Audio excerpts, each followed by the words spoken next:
नमस्कार दोस्तों, स्वागत है आप सभी का अपने YouTube चैनल एग्जाम ऑर्बिट में। आज हम व्हाट्सएप कैलकुलेशन एंड साइंस का एक महत्वपूर्ण टॉपिक सिंपल मशीन निमी क्वेश्चन बैंक से पढ़ाने जा रहे हैं। इस टॉपिक से CBT एग्जाम में अक्सर प्रश्न पूछे जाते हैं जो सभी ट्रेडों के लिए अनिवार्य है। पहला क्वेश्चन है, प्रयास द्वारा चली दूरी एवं भार द्वारा तय की गई दूरी में क्या अनुपात है? तो इसको हम क्या बोलते हैं? Velocity ratio. क्या बोला जाता है इसको? Velocity ratio. और ये होता है distance moved by the effort, DP बटे DW। DW का मतलब क्या होता है? भार द्वारा तय की गई दूरी। तो इसका सही आंसर क्या हो जाएगा? Option number B. इसका सही आंसर हो जाएगा ऑप्शन नंबर बी। अगला क्वेश्चन, यदि एक 100 किलोग्राम का भार एक साधारण मशीन द्वारा उठाया जाता है और 250 केजी का प्रयास लगाया जाता है तो मैकेनिकल एडवांटेज क्या होता है? तो याद रखिए कि मैकेनिकल एडवांटेज जो होता है, मैकेनिकल एडवांटेज ये बराबर होता है लॉड को हम W से सूचित करते हैं और ये बटे इफोर्ट क्या हो जाता है? लॉड बटे इफोर्ट। ये लॉड का मतलब हुआ भार को हम W से सूचित करते हैं और प्रयास, इसको बोलते हैं प्रयास को हम P से सूचित करते हैं, इफोर्ट बोला जाता है इसको। तो यहाँ से क्या हो जाएगा? MA बराबर कितना होगा? MA बराबर कितना हो जाएगा? यहाँ पे देखिए कि भार कितना दिया हुआ है 100, तो ये हो जाएगा 1000 kg है तो 1000 बट्टे इसमें इफोर्ट कितना लगा रहा है प्रयास, ये हो गया 250, तो ये हो जाएगा 250। इसको काटिए तो कितना आ जाएगा? 2500 के 100 यानी 4। क्या आ जाएगा? इसका सही आंसर हो जाएगा डी नंबर। अगला क्वेश्चन देखते हैं, तीसरा नंबर क्या बोल रहा है? व्हील एक एक्सल का वेग अनुपात क्या होगा? वेग अनुपात बोल रहा है तो इसको बोलेंगे VR क्या होगा? यदि व्हील एवं एक्सल की त्रिज्या क्रमशः 375 mm व 75 mm है, वेलोसिटी रेशियो का फार्मूला क्या बताए थे? DP अपॉन DW, मतलब इफोर्ट द्वारा तय की गई दूरी बटे भार द्वारा तय की गई दूरी। तो ये DP यहाँ पे कितना हो जाएगा? यहाँ हो जाएगा 375 बट्टे DW कितना हो जाएगा? 75। तो इसको काटेंगे तो कितने बार में कटेगा? ये 5 बार में कट जाएगा। तो इसका सही आंसर क्या हो जाएगा? Option number C. क्या हो जाएगा? Option number C. अगला क्वेश्चन देखते हैं, 4 नंबर का क्या बोल रहा है? एक साधारण मशीन जिसका वजन 120 किलोग्राम है, जिसका वजन कितना है? 120 किलोग्राम। तो 120 किलोग्राम है, ये क्या है? वेट है, W भार, लॉड, इसको क्या बोलेंगे? लॉड, इसको लॉड बोला जाता है। कितना मीटर उठाता है? तो ये उठाता है 5 मीटर। फिर बोल रहा है तक उठाता है और 15 मीटर तक की दूरी तय की है, मशीन का वेग अनुपात क्या होगा? तो ये यहाँ पे क्या 60 kg का बल द्वारा 5 मीटर की ऊंचाई तक उठाता है, तो 60 kg का भार को क्या करता है? इफोर्ट लगाता है, इफोर्ट लगाता है तो कितना दूरी तक ये उठाता है? दूरी तय करता है 15 मीटर। कितना दूरी? 15 मीटर।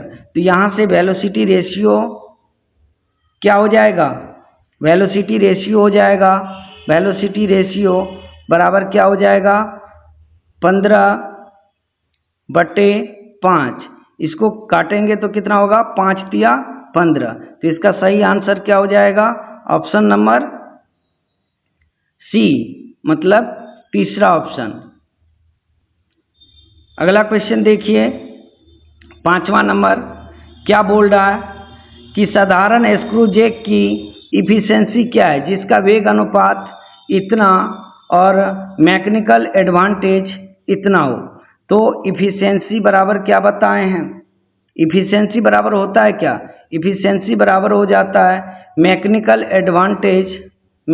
एडवांटेज बटे वेलोसिटी रेशियो गुने कितना होता है 100। यदि क्या पूछेगा, इफिशिएंसी प्रतिशत पूछेगा। यहाँ पे क्या पूछ रहा है, यहाँ पे पूछ रहा है इफिशिएंसी। तो इफिशिएंसी बराबर क्या हो जाएगा, इफिशिएंसी बराबर क्या हो जाएगा मैकेनिकल एडवांटेज बटे वेलोसिटी रेशियो। मैकेनिकल एडवांटेज कितना दिया हुआ है 220 अपॉन कितना हो जाएगा, वेलोसिटी रेशियो कितना दिया हुआ है 314.2। इसको यदि हम काटेंगे तो लगभग में कितना आ रहा है 0.7, कितना आ रहा है 0.7। तो इसका सही आंसर क्या हो जाएगा, इसका सही आंसर हो जाएगा 0.7, ऑप्शन नंबर सी। क्या हो जाएगा, ऑप्शन नंबर सी। अगला क्वेश्चन देखते हैं क्या बोल रहा है, बोल रहा है कि एक साधारण मशीन जिसका वेग अनुपात 4 है एवं इफिशिएंसी 75% है, यदि 25 केजी का बल लगाया जाए तो कितना भार उठाया जा सकता है। तो यहाँ पे देखिए इफिशिएंसी बराबर क्या होता है, हम लोग को पहले से भी मालूम है, इफिशिएंसी बराबर होता है mechanical advantage upon velocity ratio गुने 100। क्योंकि यहाँ एफिशिएंसी परसेंटेज में दिया हुआ है तो एफिशिएंसी प्रतिशत हो जाएगा। तो यहाँ से हमको निकालना क्या है, कितना भार उठाएगा। तो इसको हम तोड़ेंगे तो मैकेनिकल एडवांटेज क्या होता है लॉड अपॉन इफोर्ट बट्टे क्या हो जाएगा VR, लॉड अपॉन इफोर्ट बट्टे क्या हो जाएगा VR। तो यहाँ से हम लोग देखते हैं कि एफिशिएंसी बराबर कितना होगा, इसको लिख सकते हैं W अपॉन P गुने वेलोसिटी रेशियो गुने 100। एफिशिएंसी कितना दिया हुआ है 75% बराबर W निकालना है, इफोर्ट कितना दिया हुआ है 25 गुने वेलोसिटी रेशियो कितना दिया हुआ है 4 गुने कितना हो जाएगा 100। 25 चौके 100, 25 तिया 75, 4 4 कट गया तो W का मान क्या आ गया, W का मान आ गया 25 तिया 75 केजी। क्या हो जाएगा 75 केजी, ये लॉड है। तो इसका सही आंसर क्या हो जाएगा, इसका सही आंसर हो जाएगा ऑप्शन नंबर सी 75 केजी। अगला क्वेश्चन देखते हैं 7 नंबर का क्या बोल रहा है, लीवर के फिक्स एवं सपोर्टिंग पॉइंट का नाम क्या है। तो सबसे पहले ये समझना है कि एक फिक्स होता है, इस पे एक क्या लगा हुआ रहता है, कोई छड़ लगाया हुआ रहता है।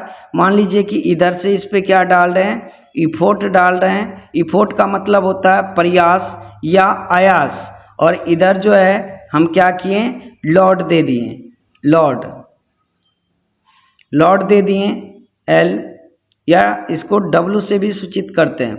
तो ये कहलाएगा, बीच वाला भाग कहलाएगा फलक्रम आलम्ब। क्या कहलाएगा आलम्ब को बोलते हैं फलक्रम। क्या बोला जाता है फलक्रम। इधर इफोर्ट हो गया और इधर क्या बोलते हैं इसको लॉड बोलते हैं। तो इसका सही आंसर क्या हो जाएगा फलक्रम। तो ऑप्शन नंबर बी इसका सही आंसर क्या हो जाएगा ऑप्शन नंबर बी। 8 नंबर का क्वेश्चन, व्हील एवं एक्सल में 150 केजी का भार उठाने के लिए कितना बल चाहिए यदि वेग अनुपात 2.5 हो एवं मशीन की इफिशियंसी 75% हो।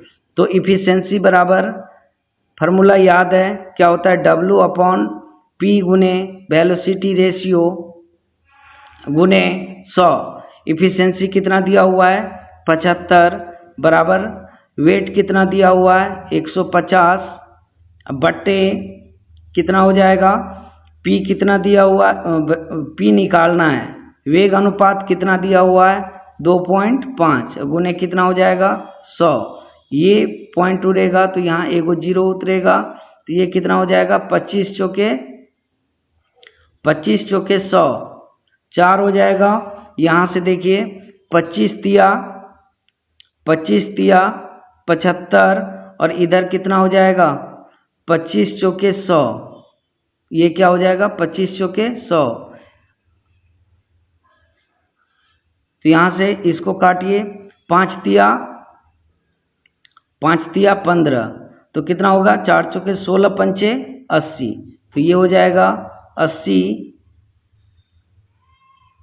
80 केजी, क्या हो जाएगा, 80 केजी। तो इसका सही ऑप्शन क्या हो जाएगा, ऑप्शन नंबर बी। अगला क्वेश्चन देखते हैं, क्या बोल रहा है कि फलक्रम से लॉर्ड की दूरी के लिए क्या कहा जाता है। फलक्रम इंग्लिश में पढ़िए, क्या बोल रहा है, लॉर्ड से, तो ये क्या हो जाएगा, लॉर्ड आर्म, इसको क्या बोलेंगे, लॉर्ड आर्म। जैसे यहाँ पे ये क्या है, फलक्रम है, और इधर जो है मान लीजिए इफोर्ट दे रहे हैं, और इधर क्या है, वेट है, यानी लॉर्ड है। तो यहाँ से यहाँ तक की दूरी कहलाएगा लॉर्ड आर्म, क्या कहलाएगा, लॉर्ड आर्म। और यहाँ से यहाँ तक की दूरी क्या कहलाएगा, इफोर्ट आर्म। तो सही आंसर क्या हो जाएगा, ऑप्शन नंबर बी। अगला क्वेश्चन देखते हैं, फर्स्ट ऑर्डर लीवर के लिए कौन सा उदाहरण है। तो फर्स्ट ऑर्डर में याद रखिए, याद रखने का तरीका क्या है, याद रखने का तरीका है कि F L E। अब ये जो है कहाँ होनी चाहिए, बीच में होनी चाहिए, कहाँ होनी चाहिए, बीच में, ये बीच में होनी चाहिए। यदि बीच में फलक्रम रहेगी तो ये कहलाएगा प्रथम श्रेणी का लीवर, क्या कहलाएगा, प्रथम श्रेणी का लीवर। यदि लॉर्ड बीच में रहेगा तो ये क्या कहलाएगा, सेकेंड श्रेणी का लीवर। और जब इफोर्ट जो है बीच में रहेगा तो यह कहलाएगा तृतीय श्रेणी का लीवर, क्या कहलाएगा, तृतीय श्रेणी का लीवर। तो इसमें क्या बोल रहा है, first order liver first order liver के लिए कौन सा उदाहरण है। तो इसमें इसका सही आंसर क्या हो जाएगा, देखिए सीजर्स का मतलब क्या होता है, कैंची। सीजर्स का मतलब क्या होता है, कैंची। तो कैंची जो है इसमें फलक्रम क्या होता है, बीच में होता है, यानी फिक्स पॉइंट कहाँ पे होता है, बीच में होता है। इसीलिए इसका सही आंसर क्या हो जाएगा, ऑप्शन नंबर बी।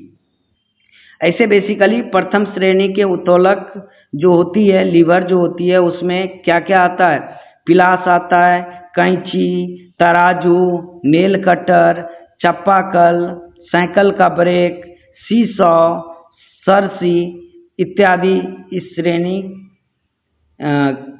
श्रेणी में आता है, फर्स्ट ऑर्डर लीवर के श्रेणी में आता है। तो अगला क्वेश्चन देखते हैं अब 11 नंबर क्वेश्चन क्या बोल रहा है कि द्वितीय ऑर्डर लीवर का कौन सा उदाहरण है। द्वितीय ऑर्डर लीवर का कौन सा उदाहरण है। तो इसमें द्वितीय लीवर में क्या हो जाएगा, कौन कौन आता है। अभी जस्ट बोले हैं कि द्वितीय ऑर्डर लीवर में जो है क्या होनी चाहिए, लॉर्ड होनी चाहिए बीच में क्या होनी चाहिए, बीच में लॉर्ड होनी चाहिए, लॉर्ड। तो किस में लॉर्ड होगा, तो हम लोग जानते हैं कि सरोता जो होती है जिससे सुपारी काटा जाता है, उसके बीच में हम क्या करते हैं, वस्तु को रखते हैं, यानी लॉर्ड देते हैं। इसके बाद खैनी काटने की मशीन होती है, वो भी द्वितीय श्रेणी के उत्तोलक होते हैं। नींबू निचोड़ने की मशीन होती है, ये भी द्वितीय श्रेणी की उत्तोलक होती है। एक पहिया कूड़ा गाड़ी होती है, वो भी द्वितीय श्रेणी के उत्तोलक है। यहाँ पे इसका सही आंसर क्या हो जाएगा? बोतल ओपनर। क्या हो जाएगा इसका सही आंसर? बोतल ओपनर, ऑप्शन नंबर सी। ये भी द्वितीय श्रेणी के उत्तोलक के अंदर ही आता है। अगला क्वेश्चन देखते हैं। 12वां क्वेश्चन क्या बोल रहा है कि तृतीय ऑर्डर लीवर का कौन सा उदाहरण है? ये सबसे क्वेश्चन आता ही आता है एग्जाम में, तो याद रखिए कि बीच में क्या होनी चाहिए। इसमें तृतीय श्रेणी में बीच में क्या होनी चाहिए? तो बोलिएगा इफोर्ट। इफोर्ट का मतलब प्रयास, आयास। अब इसमें क्या होता है? इसमें याद रखने वाली है कि इसके अंदर क्या क्या आएगा? चिमटा आएगा, किसान का हल आएगा, हाथ में जो बेलचा हम लोग क्या करते हैं, बेलचा जो मिट्टी उट्टी को बाहर फेंकते हैं वो आएगा, इत्यादि। लेकिन यहाँ पे क्या है? यहाँ पे क्वेश्चन को पढ़ना है कि कॉमन बैलेंस, फोर्सेप्स, सीजर्स का एक पेयर, लाइव स्क्वीजर। तो इसमें देखना है बी नंबर ऑप्शन में क्या दिया हुआ है। बी नंबर ऑप्शन में है फोर्सेप्स। मतलब फोर्सेप्स का मतलब होता है एक प्रकार का चिमटा ही होता है। क्या होता है? एक प्रकार का चिमटा ही होता है, बोल सकते हैं चिमटा। चिमटा, तो ये चिमटा किस श्रेणी का उत्तोलक है? तो तृतीय श्रेणी का उत्तोलक है। तो ऑप्शन नंबर क्या हो जाएगा इसका सही? बी। इसका सही ऑप्शन नंबर क्या हो जाएगा? बी। अगला क्वेश्चन देखते हैं। 13वां नंबर क्या बोल रहा है? 13वां नंबर बोल रहा है कि कौन सा प्रकार का लीवर बेल क्रेड लीवर होता है? इसमें बेल क्रेड किसको बोलते हैं? ये इस प्रकार का होता है, इसको बोला जाता है बेल क्रेड। क्या बोला जाता है? जो हल में होता है, तो इसको बोलेंगे कर्व्ड लीवर। क्या बोलेंगे? Curved lever. तो इसका ऑप्शन नंबर क्या हो जाएगा? सही, ए। अगला क्वेश्चन 14 नंबर का क्या बोल रहा है कि क्लोएमर कौन सा ऑर्डर लीवर है? तो क्लोएमर क्या हो जाएगा? फर्स्ट ऑर्डर लीवर हो जाएगा। क्या हो जाएगा? फर्स्ट ऑर्डर लीवर हो जाएगा। क्यों? क्योंकि इसमें फलक्रम क्या होता है? बीच में होता है। फलक्रम कहाँ होता है? बीच में होता है। तो इसका सही आंसर क्या हो जाएगा? ए। यदि क्लास अच्छी लगी हो तो सब्सक्राइब जरूर करें, ताकि हम लोग का मनोबल ऐसे ही आगे बढ़ते रहे और नए नए वीडियो के साथ आप लोगों के सामने हम प्रस्तुत होते रहें।